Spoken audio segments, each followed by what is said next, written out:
The national championship didn't prove Clemson was too far away. It proved that Clemson doesn't have an excuse.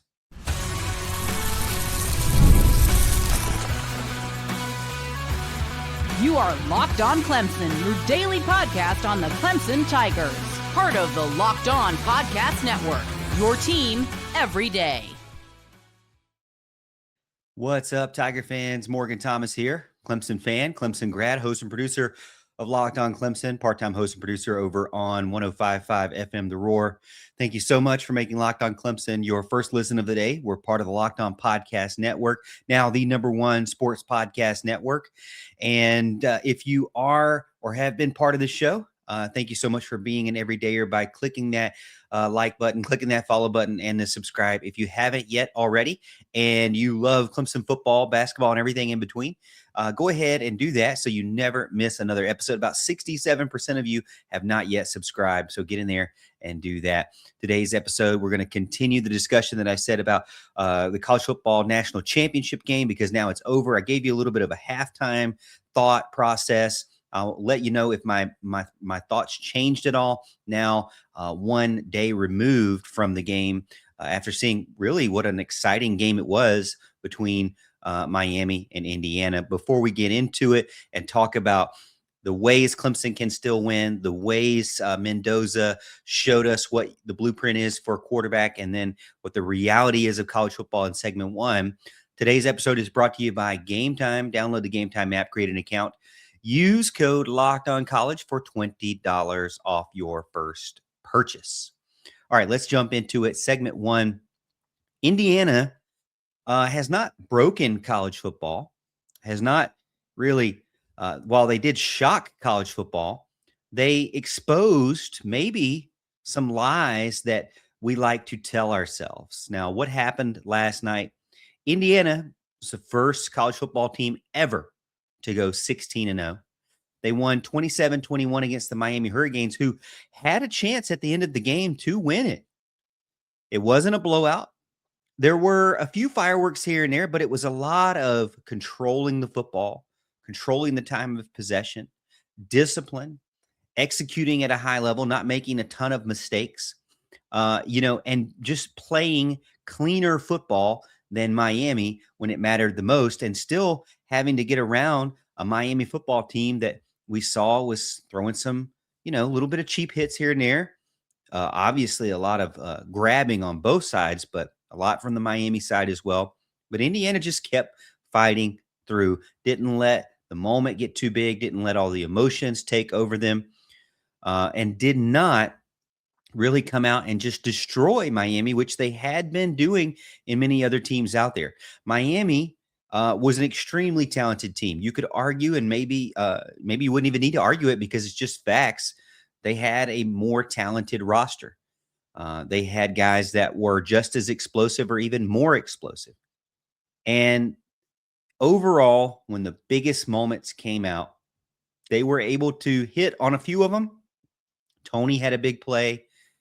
Fletcher had a big play. But overall, Indiana, rose to the occasion in the biggest moments.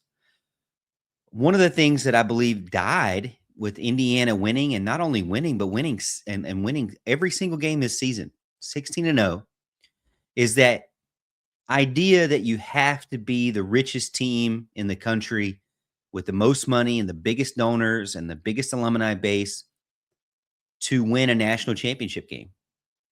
And that's not what Indiana is. So if that were the case, would Indiana have won it at all? Maybe we've been overstating just how broken college football really is, because for people like Indiana who have invested and seen the fruits of their labor and investment, honestly, and not having to go out there and get like the biggest name quarterback. Mendoza wasn't the biggest name quarterback when he was in the portal. I mean, he was good, possibly one of the better ones in the ACC at the time at Cal, but he wasn't like one of those guys like Carson Beck was. Carson Beck was the multi-million-dollar guy with the, trying to get the hot girlfriend and all those things, and driving the fancy car and everything. He was the flashy one. he was the one that everybody says you have to have. But Mendoza really wasn't. And when you look at the overall amount of 5 stars, they don't have any. When you look at the 4 stars, they don't have very many. The majority of the team was 3-star below. So when you watch Indiana win it all, how can you walk away from that game saying that Clemson can't do the same? How can you walk away from that game saying that college football is too broken for Clemson to do the same? Because I believe that Clemson can still win a national championship. Can they do so under Dabo Swinney? Well, we'll just have to wait and see. He is one of the most successful coaches out there, but a lot of things has changed. The way he wants to do things don't always align with how things have been working so well. But Indiana is proof that proper execution, proper culture still matter.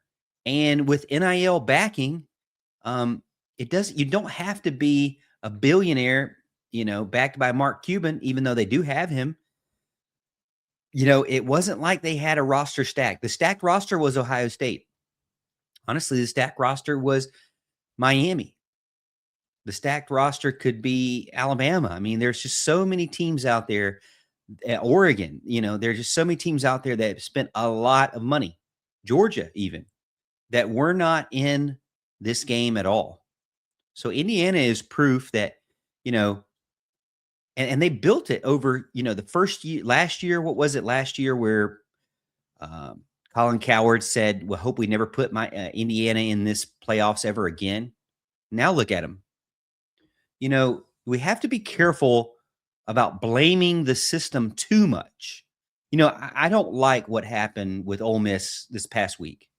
I don't like what happened with Pete Golding, with what happened with Luke Farrelly, and the fact that they paid him more money and he's leaving, or they at least guaranteed him a longer contract with more guaranteed money, and he's leaving or have already left and gone to Ole Miss, which will be public in the portal tomorrow from what we're hearing. But there's a lot of things, especially with the tampering and especially if a player has already committed somewhere and enrolled in classes and all those things. Those things are kind of nasty, and I don't like about college football. But we have to be careful about believing this lie that you have to just drop a bunch of money and you can only get, the flashiest players to be competitive in this world of college football. A lot of things just worked out for Indiana. Winning national championships is a little bit about schedule and timing and injuries, being successful, staying healthy, things like that. But overall, I do walk away from this Indiana game this Indiana win thinking that Clemson can still do it. And I know there's a lot of doubt in the fan base that may not be possible anymore.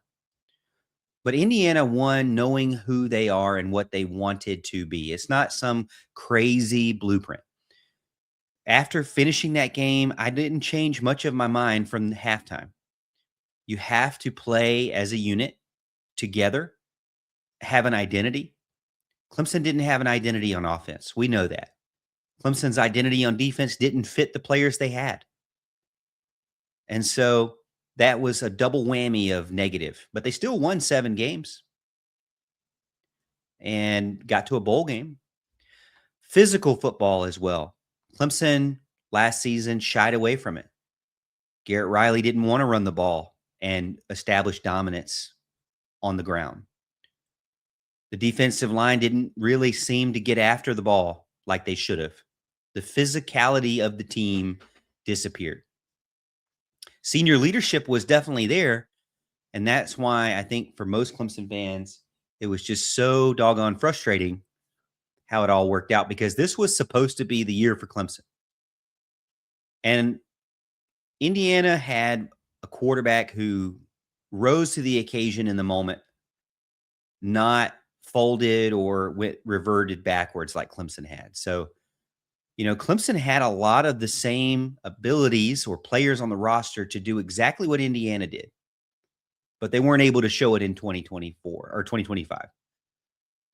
But Indiana was able to show that Clemson is not very far away, and Clemson can still make it work, and other teams can as well, without having to be the richest team out there. All right, segment 2, we're going to talk about that quarterback, Fernando Mendoza, right here on Locked on Clemson.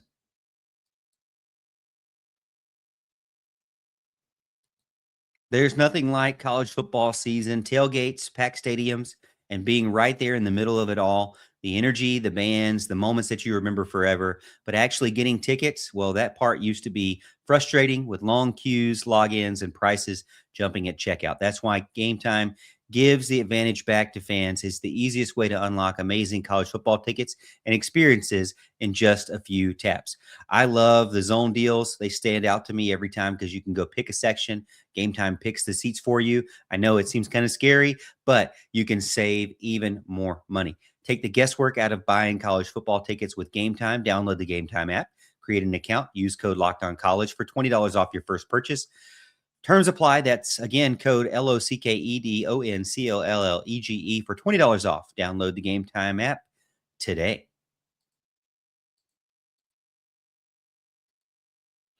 Hey, thank you so much for making Locked On Clemson your first listen of the day. Thank you for making Locked On the #1 sports podcast network. If you haven't already, go check out the Everydayer Club. Man, you get access to ad-free audio for Locked On Clemson, compatible with Apple Podcasts, Spotify, and other major podcast apps out there. You get an invite to the members-only Locked On Everydayer Club Discord server. All the ACC guys are over there, the Big 10, the Big 12, the SEC, all those guys are over there, so you can hang out and join the club. It's really fun. So go over to lockedonclemson.supercast.com or tap the link in the show notes to learn more. All right, we're back here on segment 2 of Locked On Clemson. Mendoza had finally had his Heisman moment. I mean, if you look back at the whole season, I mean, he had a great season. But man, that last moment where he said that the defense, he wasn't sure if the defense is going to come out in zone or man. If it come out in zone, then he needed to throw the ball. If he come out in man, then he needed to run the ball. Well, he said they came out in kind of a hybrid look, and he just said, you know what? Forget it. I'm going after it. I'm putting my body on the line. I'm dying for my team. And he went in there and he dove like Superman into the end zone and got that Sports Illustrated moment, got that Heisman moment that ultimately defined the game. Mendoza, 186 passing yards. Is that really cool to you? 186. Took hits, a lot of hits. Got bloodied, but wasn't like super dominant statistically. But on that last play, or that play that he needed to put the team on his shoulder, he did. He lowered his shoulder, he broke tackles, and he dove into the end zone. A play that will be remembered in college football lore forever, honestly. It was not a $10 million quarterback moment. It was a belief moment. Indiana didn't need a superstar, superhero, multi-million-dollar quarterback. They didn't need a stat padding 300, 400-yard, 4-touchdown performance. And they really didn't even get into any sort of dramatic bidding war over Mendoza during last portal season. They needed a quarterback who was going to rise to the occasion, who was going to lean on what he believed that he could do to be successful when the moment got stressed. And when the pressure started closing in on him, instead of folding under pressure or panicking under pressure, he peaked under pressure. And that is what Clemson needs at the quarterback position. They don't need a bunch of these guys that are demanding millions of dollars with no return on investment, or at least no high probability of return on investment.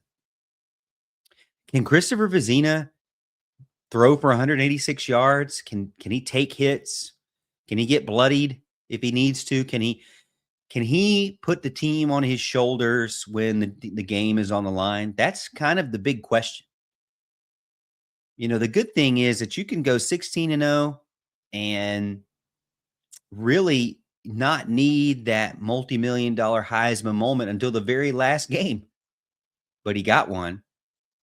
You know, I understand where Dabo is gambling, and I don't want to come off as if I'm just, blowing snow at you for Dabo Swinney, because to me, it is a gamble for Dabo to lean on Christopher Vezina. You know, were there other more talented quarterbacks out there? There were a few, but not a ton. More proven quarterbacks, there were a few, not a ton. But they were going to cost a lot of money, that's for sure. And Dabo is making a decision to stick with his guy that he has on the team that stuck with him, Christopher Vezina. Can Christopher Vezina carry the roster? Can he be elite? Can he be spectacular? Does he even need to be those things? I mean, after watching Fernando Mendoza do it with toughness instead of massive stats, does that change how you feel about Clemson's quarterback position at all? Watching Clemson or Indiana go out there with guys that aren't five-star guys and a roster that's not rivaling the LA Dodgers, does that not give you at least a little bit of idea of that there are possibilities to win games and get to a championship game that don't involve bankrupting your entire fan base? This national championship game is evidence that, maybe that idea that you have to have a superstar quarterback to win or have that superstar quarterback have a superstar game to win big.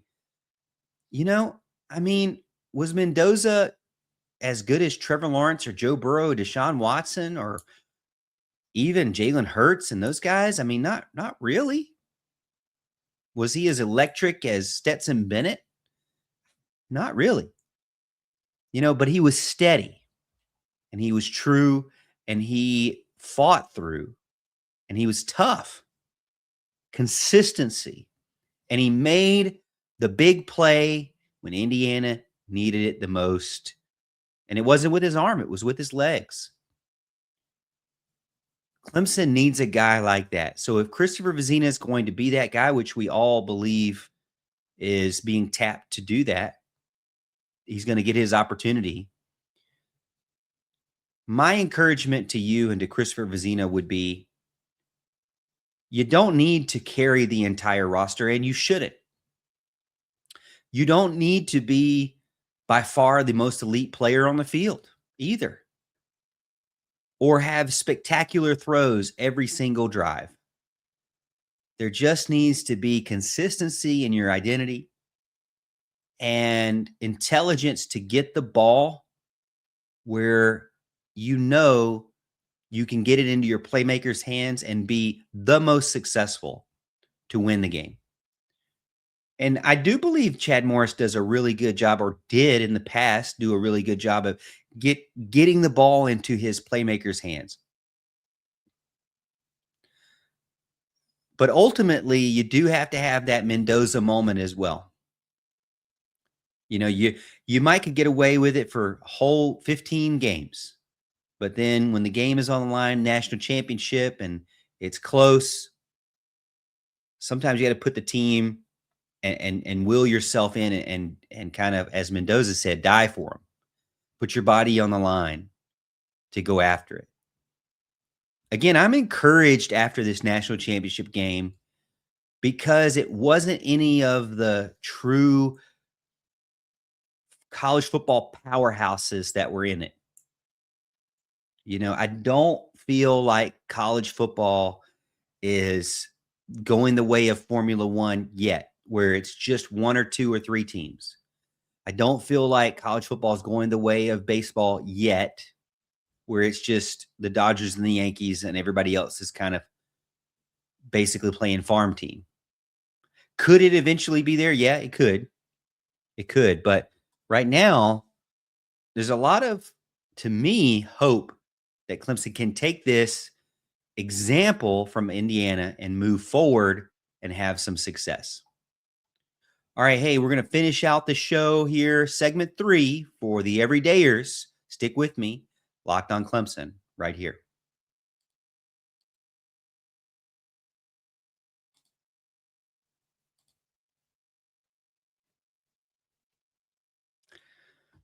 Hunger still wins.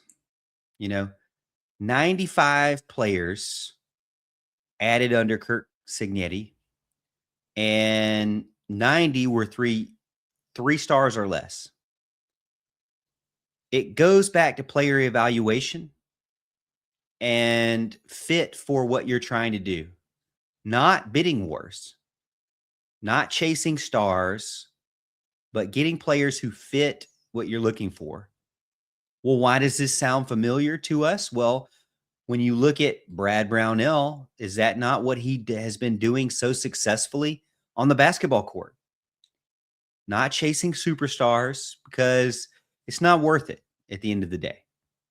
Not chasing drama or tampering or doing anything like that, but just looking for players who want to be there, who are able to fit a role and build around them into guys who want to play together and want to do like Mendoza, put their body on the line for each other. Clemson became Clemson because of great evaluation of players and guys kind of doing better than we thought that they would do. You remember Vic Beasley? He wasn't highly rated. Grady Jarrett wasn't highly rated. Hunter Renfrow wasn't highly rated. Those are guys that you think about and you think, wow, those were key figures in the historic run of Dabo Swinney in the era of winning national championships. Clemson has to get back to being better at evaluation and player development. I believe that's where a lot of the fan base is concerned because what we're seeing is that Clemson and Dabo Swinney is still very much adamant that he has to continue to hire former players. I'm going to think that after this is all said and done, if this does not work out for Dabo to rebound from this, which it is a gamble, if it does not work out, I think where I would probably put the most ownership on the biggest error that hurt Clemson overall, to me, wasn't hiring from within, because I do believe, he made some hires that made sense at the time. He was trying to continue the magic of Brent Venables. Brent Venables went and got Wes Goodwin again after being let go at Clemson. He wanted to continue the magic of what he had built under Scott and Elliott. And so Streeter was the next man up. Those kind of made a lot of sense if you're developing from within. And then he flipped the script when that didn't work, and he tried to buy the most expensive coach out there. He went after Garrett Riley and Tom Allen, and Garrett Riley was a failure, and Tom Allen is still TBD, if you will.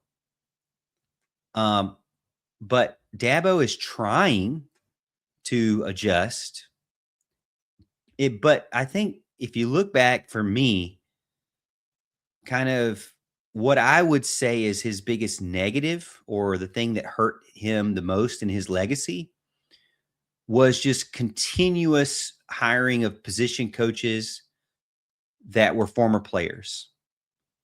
Just because you're a great player doesn't always mean you're going to be a great teacher, a great mentor, or a great coach.